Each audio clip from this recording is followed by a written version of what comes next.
প্রার্থীকে কাছে পেয়ে অভিযোগ, জল ও রাস্তা নিয়ে অভিযোগ এলাকাবাসীর। ভোট প্রচারে বারুইপুরের সায়নী ঘোষ। তৃণমূল প্রার্থীকে সমস্যার কথা স্থানীয়দের, পদক্ষেপের আশ্বাস যাদবপুরের প্রার্থী।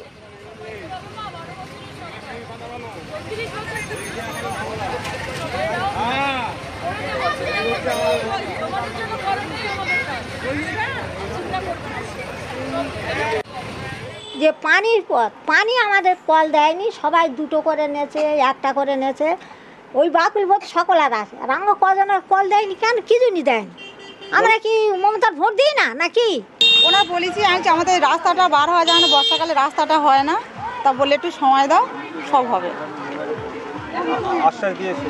হ্যাঁ,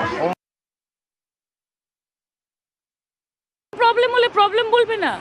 আপনারা একটা 90 জন যদি ভালো কথা বলে সেগুলো আপনারা দেখান না। একজন যদি বলে যে আমি জল পাচ্ছি না, আপনারা সেটা বলেন বিক্ষোভ করছে। তা মানুষ আমাদেরকে বিশ্বাস করে বলে আমাদের বলে, তাদের আশা আছে যে আমরা জল আনবো। কংগ্রেস, সিপিএম, বিজেপি কেউ বঙ্গের মানুষের জন্য কাজ করবে না। এখন অবধি যা যা রাস্তা হয়েছে তৃণমূল করেছে, এখন অবধি যা যা জলের কানেকশন হয়েছে তৃণমূল করেছে, জলের লাইন ডিস্ট্রিবিউশন হয়েছে, পাইপ বসেছে তৃণমূল করেছে। আগামী দিন মানুষের যা কাজ হবে সেটাও তৃণমূল, কংগ্রেস এবং মমতা ব্যানার্জি করবে।